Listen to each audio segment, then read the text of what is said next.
Well, is it just me, or are Windows updates more annoying than anything when you're in the middle of trying to complete a task at your work? But your computer keeps telling you that you need to do some updates, and you know that you're going to get around to it, but this is just not the right time to do that. Well, let's talk about how you can delay those Windows updates to when it's not in the middle of your workday, and that is a topic of discussion for this week's Tuesday Tech Tip. As always, I'm Curtis Hyde with Colorado Computer Support.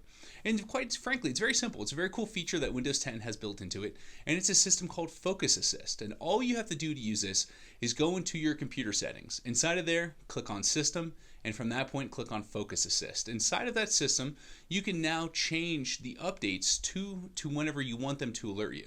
So for instance, you can actually set a time frame to say, hey, I work from 8 to 5, and it will tell your computer to not annoy you with updates or changes in the middle of the workday of that time. So set it, it'll remember it, so that way before 8 or after 5, it'll tell you, hey, you need to update this computer. That way it allows you to focus when you're at work, completing your important tasks during the workday. As always, if you have any questions or want to learn more about this or how you can improve the IT functionality with your business, we're Colorado Computer Support, and we're experts at what we do. You can reach us at 719-439-0599 or find us on the web at www.coloradosupport.com. Thank you so much for joining me for this week's Tuesday Tech Tip. I hope you have a great rest of your day, and thank you so much.